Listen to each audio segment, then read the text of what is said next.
They've in fact armed drones to carry out terror attacks, much like laser-guided missiles and remote-controlled UAVs, zero in on their targets. So, just like UAVs, which are of course primed with missile systems, etc., and they fly over geographies and pinpoint precision, can point their missiles at targets because they are controlled and directed by a remote operator sitting in a geography very far away, or viewers, like guided missiles that are pre-programmed to strike at particular coordinates.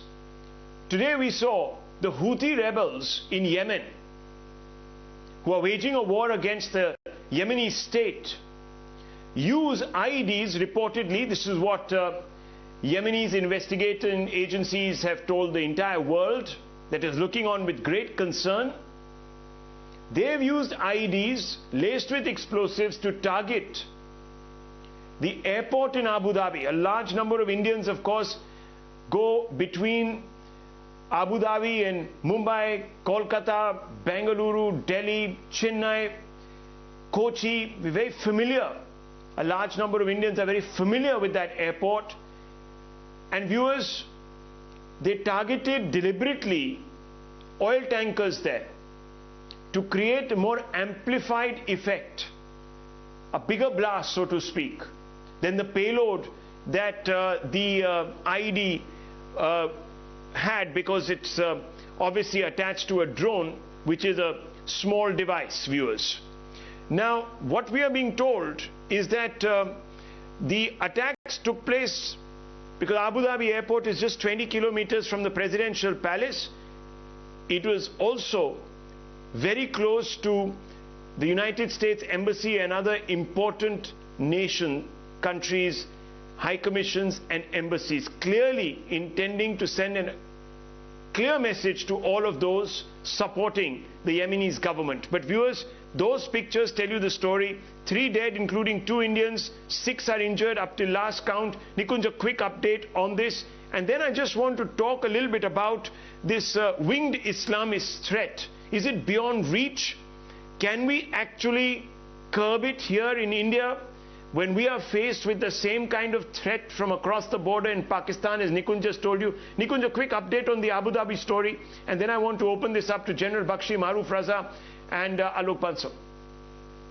Well, Rahul, the last update, of course, is what you have just informed our viewers. However, I would like to add one small thing before you get into your debate. In October, when Prime Minister Narendra Modi was in Washington, D.C., and I was tailing him there, I met the CEOs of some of the top drone technology companies in the world.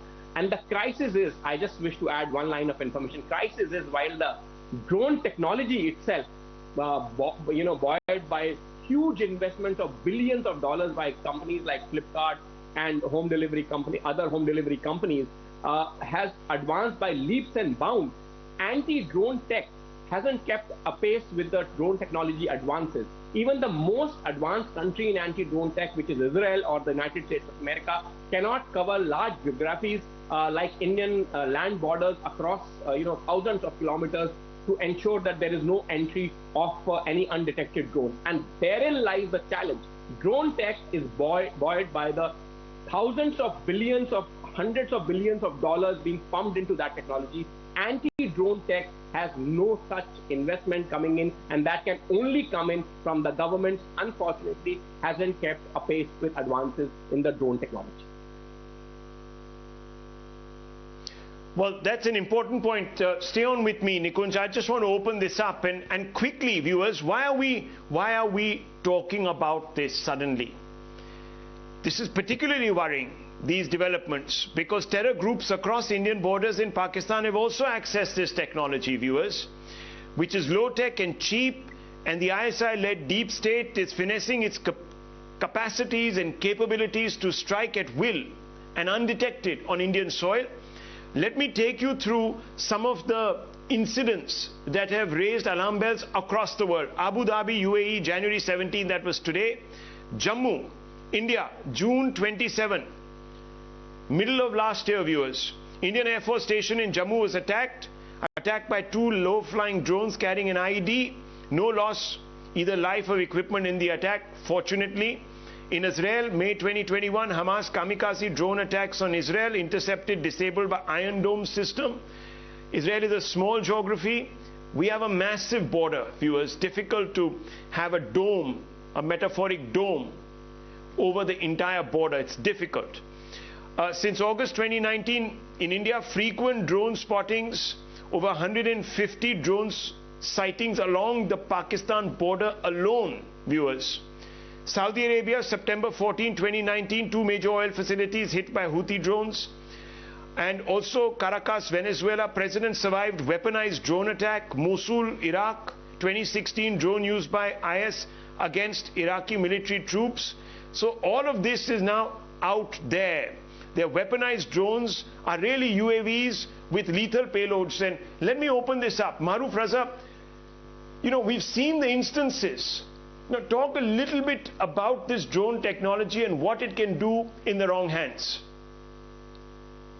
Well, Rahul, between you and Nikunj, you've covered virtually all the issues that are of concern. What we need to understand is that, you see, there are types and types of drones.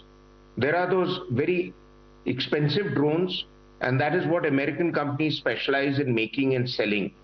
And they've been pushing that with India. We bought some of those $3 billion worth Predator drones. Now, they serve a purpose in terms of long-range reconnaissance, both in sea and on land, and can also be used to target targets. And this was the kind of stuff that came out of America and President Obama's drone-related foreign policy. Much of it that was used in Afghanistan, APAC region, Pakistan was the target of that. And there were some mistakes which led to Pakistan's back going up. But at the end of the day, Pakistani senators confided that they had to make noises. Otherwise, you know, they would lose their political clout within Pakistan. But at the end of the day, US carried on with it. One of the signature items that came out of that was that there was a doctrinal shift in America where a message was conveyed that drone attacks would be seen as an attack of war. And therefore, America would respond accordingly. Now, we need to adopt that kind of an approach because of the alarm bells that have already been sounded. I'm sure the intelligence agencies have direct access to the NSA and would have told him about what to expect. But also, you know, there has to be a national movement to use that as equally a serious attack on the Indian state like the Pulwama attack was or the Uri attack was, and that saw our responses. We took on cross-border responses. We should be willing to announce it. And one way, you know, that nuclear weapons work against an adversary is as a deterrent. How it works as a deterrent is because the messaging that goes with it is that if you hit me, then my response would be so severe that you would cease to exist as a viable state. And that is the messaging that has to go out from India at this time.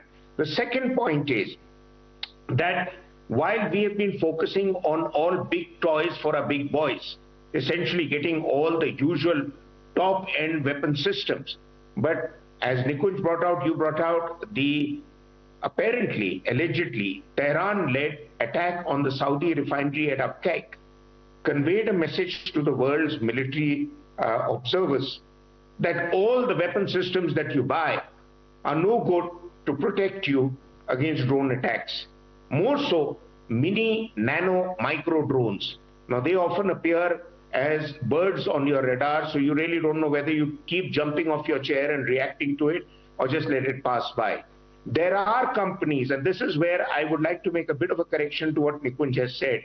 I mean, it's not that America has a monopoly on all military thinking and military research. There are companies in Europe, I've been watching videos on the internet, which are making first-class weapons counter to drones by radars, which have a 360-degree look, which move slowly, that can tell you that slow-moving drones can be tracked down and their path can be identified. I don't want to name them because then I'll be blamed for promoting one company against the other, but check it out on the net. You'll get the whole demonstration video. I don't see why our military commanders are not buying it. They have financial powers. Rajnath Singh ji has recently sanctioned more financial powers to military commanders. Maybe the news report that Nikunj has broken and the incidences now that we have, and all this footage that has come in from Yemen will perhaps push the Indian establishment, the military establishment, to go ahead and make these purchases. Yeah, but Rahul, just stay on with me, Maruf and Nikunj. I want to bring in General GD Bakshi. Just one second. General Bakshi, I know that we don't have much time, and thank you for your patience. Alok Bansal also there, Captain Alok Bansal. But General Bakshi, I just want to ask you this question. You see, Maruf says we need to send out a message. We need to tell anyone using drone IDs that this is like comparable to an act of war and retribution will be massive. But what are we doing? With Pakistan, we are observing a ceasefire across the LOC. This is worrying.